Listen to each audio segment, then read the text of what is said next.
The air in Spring City, Pennsylvania, carried the kind of chill that didn't just nip at your skin. It sank into your bones, like the ground itself was exhaling something old and wrong. Pennhurst Asylum loomed ahead of us, a crumbling brick behemoth squatting on a hill, its broken windows like empty eye sockets staring down. The four of us, me, Jake, Sarah, and Nate, stood at the rusted gates, our breath fogging in the October dusk.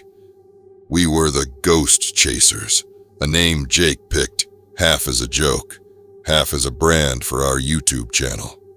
200,000 subscribers, and we were chasing the big one, a viral video from America's most haunted asylums. I'm Ellie, the skeptic of the group, the one who checks the batteries and debunks the creaks. Jake's our tech guy, all wires and gizmos, with a spirit box he swears he modified to cut through the static of the afterlife. Sarah's the medium, claims she's been seeing shadows since she was 6. Nate's the muscle, a former linebacker who's here to make sure we don't get jumped by squatters or worse. We'd been to a dozen haunted spots, old prisons, farmhouses, a burned-out theater. But Pennhurst was different. You could feel it, like a weight on your chest, before you even stepped inside. Pennhurst wasn't just a hospital. It was a dumping ground. Opened in 1908 as the Eastern Pennsylvania State Institution for the feeble-minded and epileptic, it housed kids and adults society didn't want to see. Defectives, they called them. Overcrowded, underfunded, it became a nightmare of neglect.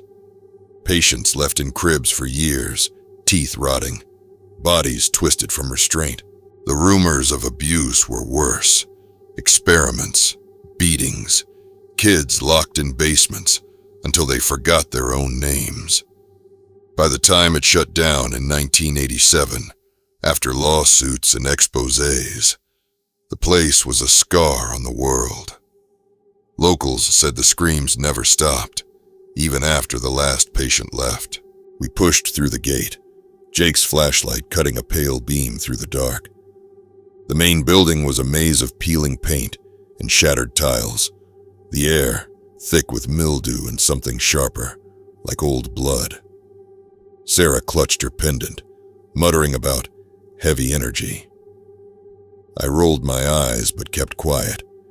She'd been right about vibes before, even if I didn't buy the ghost shtick. EVPs first, Jake said, setting up his recorder in what used to be the children's ward. The walls were scratched with crayon marks, stick figures, jagged lines, words like help scrawled in fading loops. He hit record, his voice steady but too loud, like he was trying to convince himself he wasn't scared. "Is anyone here with us? Can you tell us your name?" The silence that followed was heavy, the kind that makes your ears ring. We waited, breath held, for 30 seconds. Nothing. Jake played it back, and there it was, a low, guttural rasp, like someone trying to speak through a throat full of gravel. "Gone. Gone," it said. Sarah's eyes went wide. Nate shifted, his big frame tense. I told myself it was interference, a radio signal, anything but what it sounded like. "Could be a fluke," I said, but my voice cracked. Jake grinned, smelling a hit video. "Let's try the spirit box." He flipped on the device, a modified radio that swept through frequencies, spitting static and garbled voices. The theory was spirits could hijack the signal, form words. I thought it was bunk, but as the box hissed and popped, a voice cut through, clear as a bell. "They're still here." A woman's voice, soft but sharp, like a nurse who'd seen too much. The box went silent. Jake froze, his fingers hovering over the dials. Sarah whispered, "That's not residual. That's intelligent." We moved deeper, into the tunnels beneath the hospital. They'd used them to move patients, or bodies, out of sight. The air down there was damp, the walls slick with something I didn't want to touch. Our footsteps echoed, too loud, like the place was listening. Sarah stopped dead, pointing at a door half off its hinges. "Something's in there," she said. I shone my light inside. An old operating room, rusted table in the center, straps dangling like dead snakes. The spirit box crackled again. "Cut, cut," it said, over and over until Jake shut it off, his hands shaking. That's when we heard the footsteps. Not ours. Smaller, uneven, like a child dragging one leg. They came from the tunnel behind us, then stopped. Nate swung his flashlight, but the beam caught nothing but damp concrete. "We're not alone," he said, voice low. I wanted to laugh it off, call it rats, but my throat was too tight. We didn't sleep that night. By 3 a.m. we were back in the children's ward, huddled around the equipment. Sarah was crying softly, saying she felt hands on her shoulders. Jake's EVP recorder caught something else, a child's giggle, high and wrong, looping in the background of every file. I checked the batteries, the settings, anything to explain it. Nothing added up. We left Pennhurst at dawn, exhausted, our footage a gold mine of creepy audio and shaky cam. Jake was already planning the edit, talking about the big break. But I couldn't shake the feeling that something had followed us out, a shadow just behind my eyes. 2 weeks later, we were in Massachusetts, at Danvers State Hospital. If Pennhurst was a scar, Danvers was a gaping wound. Built in 1878, it was the birthplace of the lobotomy, a Gothic castle of red brick and turrets that looked like it belonged in a Poe story. Its history was uglier than Pennhurst's, if that was possible. Patients chained to radiators, electroshock until their teeth cracked. Lobotomies done with ice picks through the eye socket. By the time it closed in 1992, the place was a legend for paranormal activity. Shadow figures, disembodied screams, doors slamming on their own. Locals called it the Witch's Castle, tying it to the Salem trials, though that was mostly myth, or so I thought. The main hall was a ruin, chandeliers hanging like broken teeth, the floor littered with plaster and old medical charts.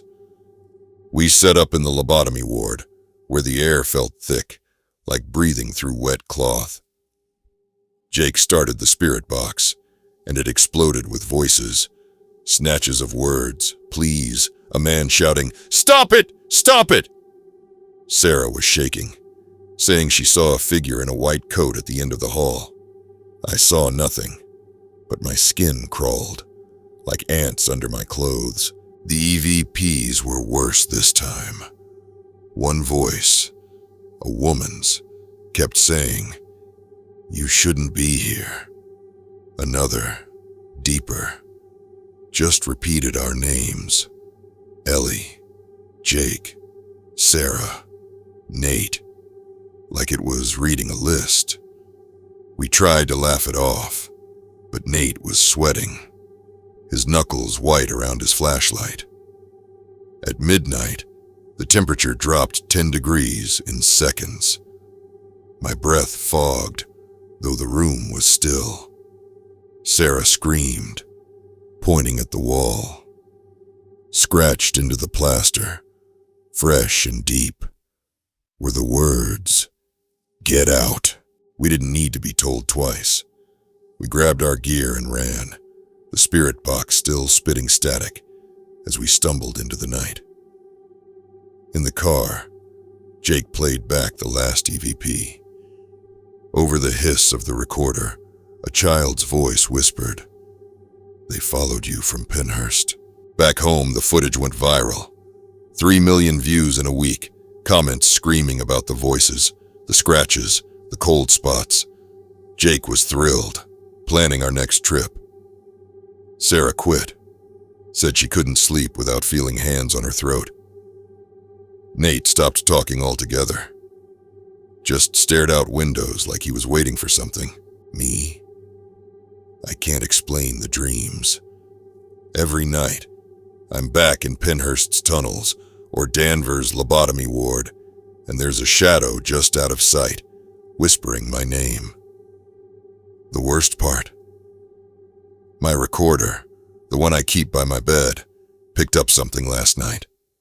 A voice, soft and clear, saying, "We're still here." I haven't told Jake. I haven't told anyone. But I know one thing. We didn't just capture ghosts on camera. We brought them home.